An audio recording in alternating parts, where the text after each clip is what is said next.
average person has 60 to 80,000 thoughts per day. 99% of those are unconscious thoughts, and only 1% of them are conscious. 87% of those are negative. Hello, and thank you for joining us today on the Gentle Art of Crushing It show, where we focus on learning and sharing with our listeners all there is to know about how to create success in our lives. This show stands on the shoulders of giants. Our mission is to empower and inspire our listeners to create the life of their dreams whilst having a blast in the process.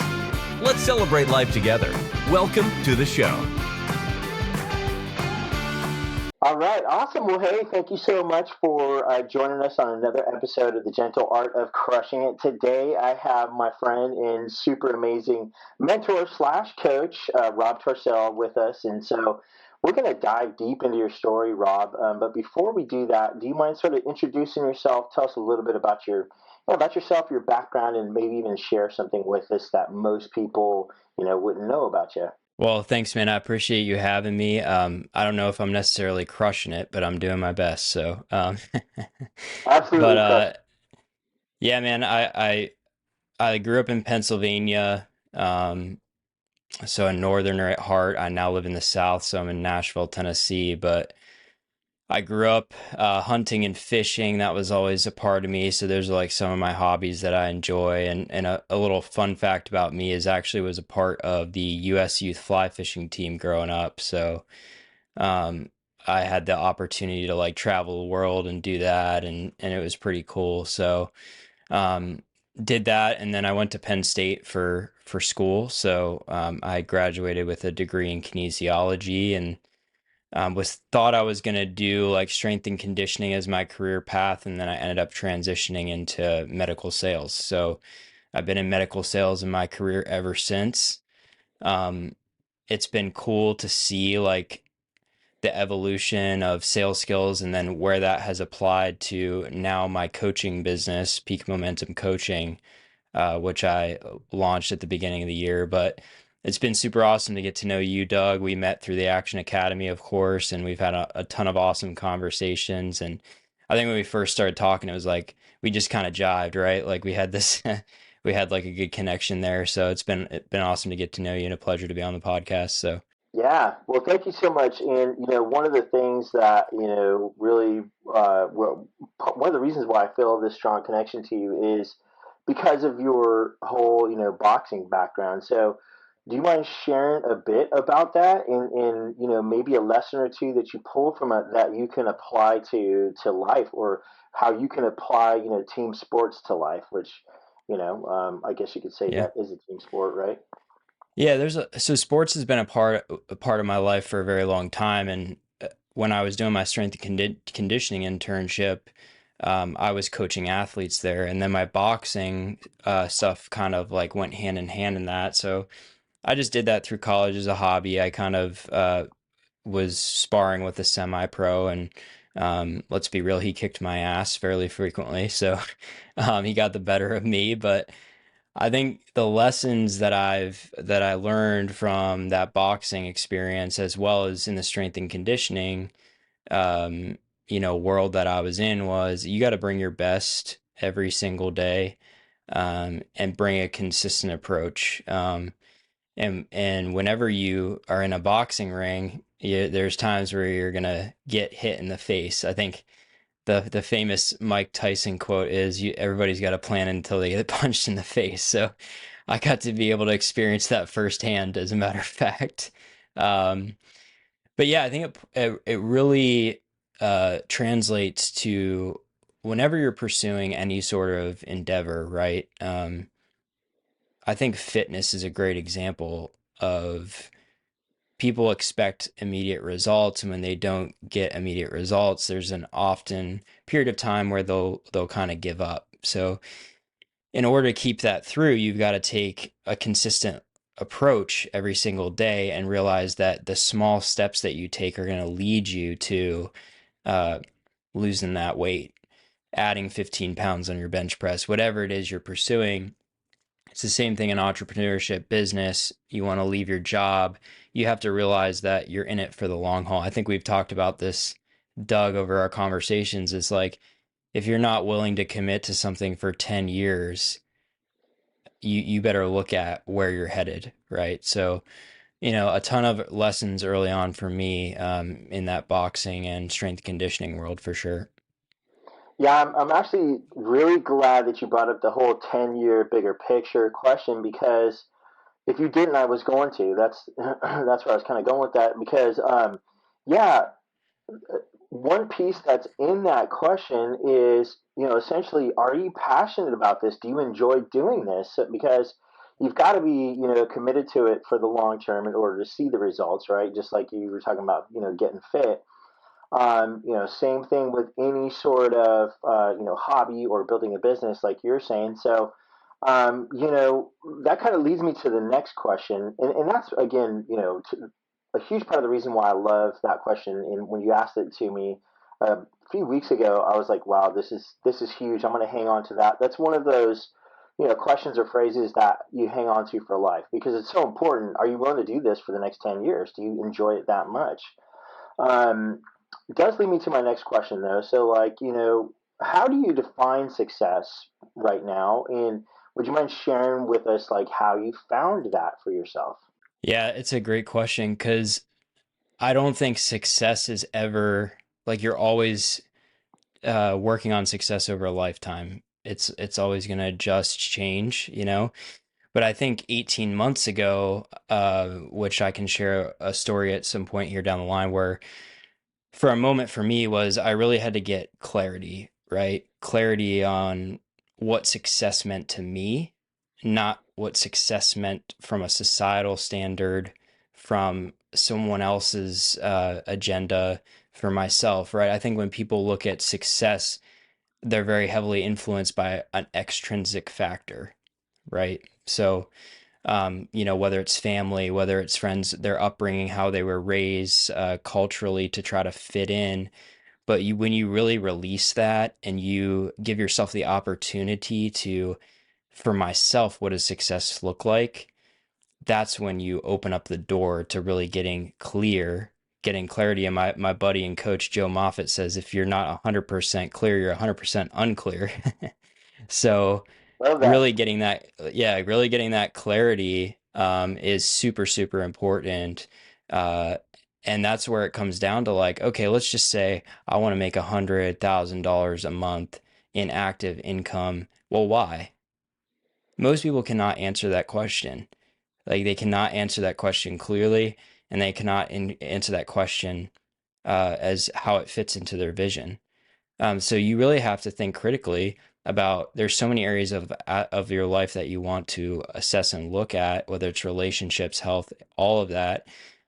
And I can tell you for me, as an example, my definition of success as it stands today is to create financial freedom for myself so I can free up the opportunity to design my day however I want with who I want, and have that financial stability so I can impact as many people as I possibly can through my coaching.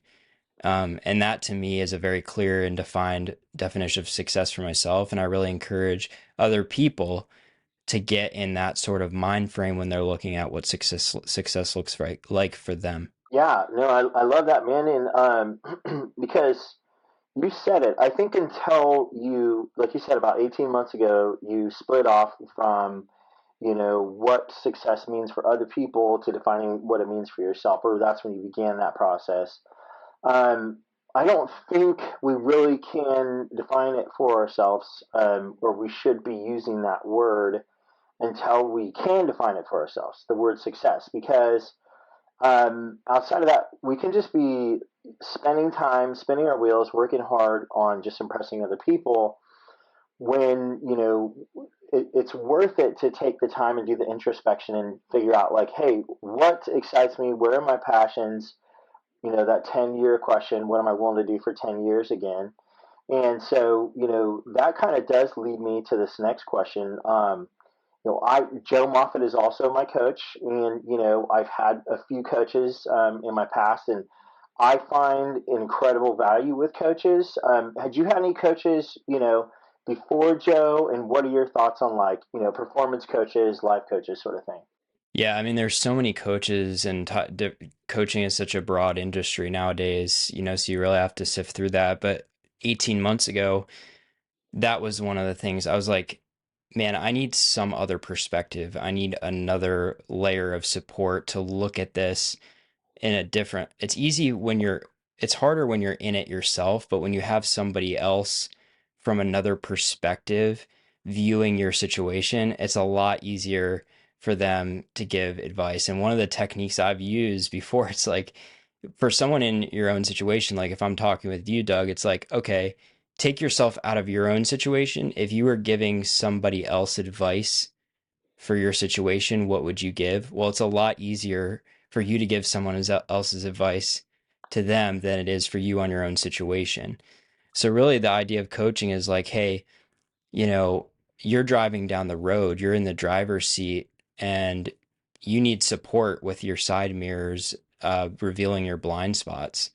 um, you know, and it's such an opportunity for you to uncover limiting beliefs about yourself, overcome fears. People have three main fears, right? It's fear of judgment, fear of success, and fear of failure. And you can hold on to those for so many years, and it can be the thing that's holding you back from jumping into the endeavor. And through coaching, I was able to overcome my own fears that I had about starting my own coaching business. And now here I am today doing that. So everybody out there can benefit from coaching. It's a matter of, doing it. So I think it's such a valuable tool and a valuable resource in your tool belt, whether you're starting a business or just trying to improve overall as a person. Yeah, I love that, and I think that's probably the best explanation of a coach that I've ever heard. Is they really can help you see those blind spots. We have self-limiting beliefs, which I just like to call them beliefs that are false or false beliefs. Sometimes we're aware of those, but a lot of times we're not really, right? What are your thoughts there? Well, this is going to be pretty interesting for you to hear, and you may have heard it before, but the average person has 60 to 80,000 thoughts per day. Okay, that's a lot of thoughts Incredible, yeah. that are going through your mind. 99% of those are unconscious thoughts, and only 1% of them are conscious. What's even more interesting about it is that 87% of those are negative, and the majority of them are repetitive, and half of those, they'll never even happen. So we're going throughout our day, repeating the same patterns, doing the same things, going through the same routines, and not really realizing it. So really the best example for what I just explained is like, you've got this wheel of repetitiveness. So let's just say someone comes and says, I hate my job. Okay. Well, they're going to go to the memory bank and they're going to repeat something that they've done in the past because it's easy to access. The brain will access that and trigger you to do that. So it might be something I've done in the past. I might go watch a YouTube video about buying real estate, or I might go listen to a podcast. Okay, well, then that fulfills my desire. But people typically stop right there and they don't end up taking any action on it. Yeah, would you? So you're like explaining analysis paralysis right here. So sorry for interjecting Yeah. there, but like, yeah, what do you? Is that essentially what's causing it? Is we're sort of like looking for a dopamine hit, and it fulfills it, so we don't go further, or it's also that mixed with fear. Yeah, it's all about the dopamine hit that is easily accessible, but the other part of that is you're going through a pattern that you don't even realize. You're just subconsciously doing it. Um, and that is the thing, is that how do you interrupt and shift that? Well, it takes work. It's the same thing as going to the gym and building your bicep to a size that 22-inch arms, it's Hulk Ronnie Hogan's Coleman Python. arms. Yeah, yeah, exactly. But it's the same thing. You have to be able to put the work in, to shift that, and it takes time. It takes time to break old patterns, and some patterns are so far ingrained, even from your early childhood, that you've done, that the the further along you get in your life, the harder it is to shift. But it's not limiting yourself. Like if you're far along in your life that you can't shift those, that's not what I'm saying. But you just need to consciously and actively work on it every single day. Yeah, I love that. The conscious part Yeah. is key, right? I I really like this piece of our conversation because I feel like in the coaching world, not enough people talk about that. Talk about how the subconscious is sort of like an anchor. It could be pulling us back, the opposite direction that we're trying to go towards. And I also love the fact how you're kind of talking about, what 99% of these thoughts are just like, essentially, it's like a computer program that somebody put into us, or we didn't realize we shouldn't filter some of this stuff out because we were children at the time, a lot of the stuff, right? And it's just running. This program's just running, so it's up to us to go in there and figure out how to tweak it. And this is like what I believed to be true for quite a while. And it's, I think, one of the things that can be so frustrating for me, which is why, in turn I love coaching, is the fact that it seems like, yes, this issue is here, but I have no idea how to fix it, or even really like what it is.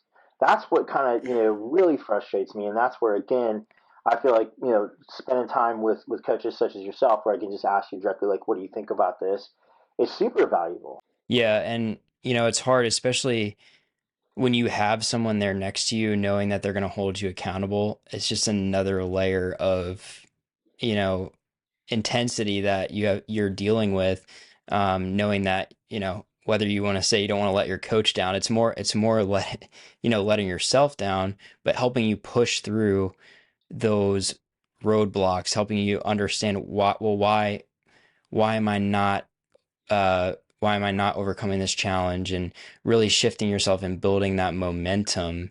And once you get traction, once you get going, and once you get the ability to break those habits, that is when you can start to create major breakthroughs for yourself. But it does take time, and it takes the ability to put that work in. But once you do it, um, you've created a whole new set of skills and a whole new path that you can uncover and go shoot towards. Yeah, yeah, I love that. Yeah, super cool. It's like essentially, more will be revealed. There's that old saying, and so that's really cool. Yeah, and when you think about it, so I told you 60 to 80,000 thoughts. I mean, these thoughts are firing off at the snap, less than a snap of a finger. I mean, they're firing off rapidly. So, in order to address that, you have to create awareness around it. You have to pause, and then you have to shift yourself into, okay, well, how am I thinking about this situation? You know, am I letting the fear get in the way of how I'm looking at this situation? And any decision you make under fear is the wrong decision. So you have to be able to shift, and how you ask yourself the question internally will help you overcome fears or limiting beliefs about yourself. Yeah, that's just gold. Whatever decision you're making from fear is the wrong one. And actually, like, I need to hear that. There's this whole, weird situation that's been going on with me in skateboarding for a while now. And I could go into it, like, in more detail with you later, because it's a little bit of a longer conversation. But I came to that realization a little while ago, that, making a decision from fear is the wrong decision. I also, like, so, I believe in God, and I don't believe, and I also, in God, in the Bible tells us not to fear over like 365 times. There's one for every day, scripture, right? So, yeah, so it's the wrong decision for me 1,000% of the time, and I think that, like, that's just gold right there. People need to really hear that, and the gold nuggets that you're dropping in this, like, conversation are huge, like, worth their weight in gold for sure. But I just want to say that one more time. Whatever decision you're making from fear is the wrong decision, and I've never heard that before. It is 1,000% true. I just know it. Yeah, and the fear will always be there, right? We're gonna have fears. We're gonna have certain traits about ourselves that are always going to exist. It's a matter of being able to shift from that and create the acknowledgement around, let's just say I'm looking at a real estate deal, for example, I'm just giving you just something random, but if you are afraid of executing on the deal and fearing that, it's going to have a foundation issue or whatever, if you've done your due diligence, if you've run the numbers a couple of times, that's enough to say, hey, look, I understand the risk, I understand the fear. I've done everything I can. I put my best foot forward. I'm taking action. And when you're able to talk through that for yourself, that helps you better overcome the fears. What's the worst case scenario that can happen? Well, what if the foundation does have issues? You're going to address it. So like being able to consciously tell yourself and shift in those moments will help you overcome the fears and take that action that you need to take, because you can only take action in the present moment. You can't forecast forward, and you can't do anything about the past. But you can talk to yourself in the moment, right? Like what you're saying. So I love that. Yeah. That's one of the things that I do is I go, oh, like I guess like I'm trusting myself more now. So if I'm worried about the future, like let's say a real estate deal and something does pop up, I know that, hey, I'm going to show up, I'm going to do my best, and chances are good we're going to be able to figure it out. There's always a solution, right? And so sometimes we got to cut our losses or whatever, but that's a solution also, right? So, but you can't have, victory, you can't have um, you know, like profit off of a real estate deal without risk, right? So it's unavoidable, really, in life. Life comes with risk. It's a piece of it, right? So Yeah, you've got to decide, is the risk of me not taking a risk on myself or a bet on myself more worth it than me doing this deal and executing on it, right? And one of the other things you can ask yourself is, what would your 80-year-old self say to you? And typically, when you look down the line, people. One of the biggest things people in their older years say is the regrets that they have is not taking more chances on themselves. So when you put yourself in your 80-year-old self's shoes, you're like, oh well, yeah. So what if that deal does flounder a little bit? But it's natural for your brain to come up with scenarios again that haven't even happened. And it's like the Stoicism quote is, you suffer more in like imagination than reality. So you're projecting forward, you're creating anxiety, and your brain's creating all these safeguards for itself, coming up with all the worst case scenarios, which is natural for the brain to do because it's in that fight or flight mode and it's protecting you, protecting itself.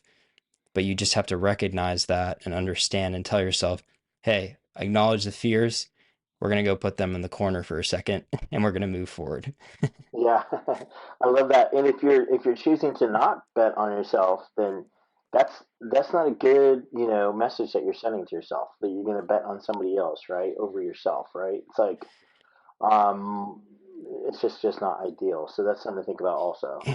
Yeah, I mean, the only way to build confidence is to take action.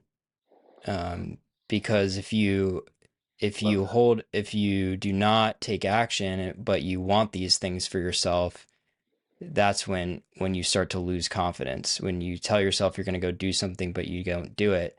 So it's better to just go take the risk and do what you said you were going to do and fail forward than it is to not execute. Because I can tell you that is something I did for the longest time, was tell myself I was going to go do something, and then I never executed it. And it definitely impacted my confidence, to a point where it brought me down to a pretty low place. And that's when you have to just shift and to say, I've got no choice but to take action, and build the confidence back up. So taking action builds confidence. Hmm. Yeah, I love that. I love that. Awesome. Very cool. Let me ask you this question. What would you say is one of your favorite successes that you either created solely or were a part of, and maybe something that you learned from it? I think it's been kind of the journey I've had over the past 18 months, really. I hit a point of resistance in my life where I think many people kind of hit this at some point in their lives, where they are in almost like a transition period. It's like something doesn't feel right now in my life, and I'm not really sure what's going on. But you can either really the true test of somebody's character is really just not from the wins they get, but the challenges that they're presented with in their life and how they bounce back from those.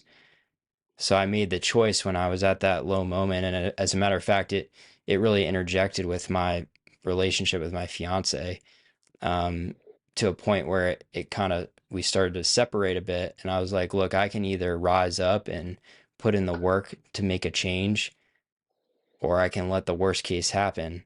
And I decided to take the other choice and take action, and really dive into my own personal development, work on my mindset, and that led to me starting my coaching business, and that's where I am today. So that was the thing I'm most proud of. It's really just the challenges that I was presented with and how I responded to those challenges. Yeah, it's interesting. Sometimes for me, I notice like success is over here. It's this scenario. There's fear of in between me and hitting whatever this target is. And sometimes the fear is not only, like this, that, or the other, but it is what if this scenario, this ideal scenario, like comes true? Then I'm really, out, I'm exposed and I'm out on a limb, right? And so, I don't know, for me, I just wanted to say, like, kudos to you for choosing that, right? Because you, like, essentially chose life, you chose your dreams, you chose yourself, and it sounds like it panned out for you, you know? Yeah, what this does is once you get the traction going, once you do go jump and take a leap on something, other things start to fall into place and you take leaps into those, right? Like for the longest time, I was like, do I want to, hop on people's podcasts? Because, that's going to be challenging. And, speaking to other people is challenging, in interview situations. But now once you start to do a couple of those, you get more comfortable. And then that becomes, and you build your uncomfortable muscle, right? Yeah. So it's like, again, my gym analogy, right? Unless you put yourself, your body under stress in workouts, it can't get stronger. If you stay complacent, you can maintain, but if you're trying to, put on 15 pounds of muscle, you've got to stress the muscle, you got to make it uncomfortable. And the more situations you put yourself in like that, obviously, I'm not talking life or death here, but but but more just like putting yourself out there, starting that social media account to promote your business. Maybe it is working out and starting a routine where you're doing it 3 days a week. It's really about starting small and building those small wins, so you start to see the wins, which leads to small rewards for yourself, and that continues to keep you coming back for more. And then the next thing you know, you're doing everything you said you were going to do. So the advice there is just get started. Um, and it's not going to be perfect. I think a lot of people look at when they start something, they're like, I don't have the perfect amount of money in my bank account to take a leap, or I don't have all the experience yet. Those are limiting beliefs that you just need to get started. Yeah, I love it. Get started, get some momentum, get the reps in, and keep moving forward, right? Like you said, fail forward fast. Yep. I've wore out my fitness analogies for the day. I have to The, switch the, to the something problem else now. with those is so applicable, right? Like there's so Uh, many different ways we can, apply that to life. That's why I think that's kind of why I started with the whole sports, stuff earlier because in a team sport or like a school sport, like sort of situation, you have a lot of practices. Those practices are crucial in order to build in second nature, muscle memory, and work on your endurance and so on and so forth. Polish all these skills, and we need to be applying that sort of intensity and commitment and reps towards our dreams as well. I think it's really important. And so we are getting close to the tail end of this. So as we are wrapping up, would you mind sharing with us what is the best way for people to get in touch with you? And before you do that, I just want to say, been working with you for a few weeks now, a couple months actually, has been super valuable and amazing and inspiring. So I highly recommend reaching out to Rob. So yeah, what's the best way that they could reach out to you? Yeah, so you can email me. It's peakmomentumcoaching at gmail.com. And then you can find me on Instagram. Rob Torsell is my Instagram account. I don't have a business account, it's just my personal. So those are the two ways. Awesome. Yeah, I love it. Well, yeah, I do want to be respectful to your time and, keep it tight here. I legitimately know for a fact that this conversation could go on for 3 hours and it would feel like we're just getting started, right? So, you just got so much to give. So I really feel, great about you being a coach, and that is an amazing niche for you because you're just like dialed in like perfect for it. So thank you so much again for your time, Rob. And thank you so much to our audience. Thank you for listening in to another episode of the Gentle Art of Crushing It. Hope to catch you on the next one. Please reach out to Rob. Like I said, he is incredible. You'll be really happy that you did so. And with that being said, we're going to go ahead and sign off here to another episode of the Gentle Art of Crushing It. Thanks for having me, Doug. And to the audience, go out there and take action. Are you interested in real estate investing but don't know where to get started or think you don't have the time or money? Are you stuck in your W-2 because the golden handcuffs make it hard to walk away? If this sounds like you, check out impactequity.net and schedule some time to talk with the founder, Randy Smith. Randy went from massive income to leaving his W-2 through passive income, and he can help you do the same. www.impactequity.net. Well, there you have it, ladies and gentlemen, another episode of The Gentle Art of Crushing It. It was an amazing episode. We know we sure learned a lot, and we hope you did as well. We want to take a second and thank you so much for viewing or listening to this episode. And please just know that we only ask for one favor, and that is to make this life magnificent. Thank you, and have a wonderful day.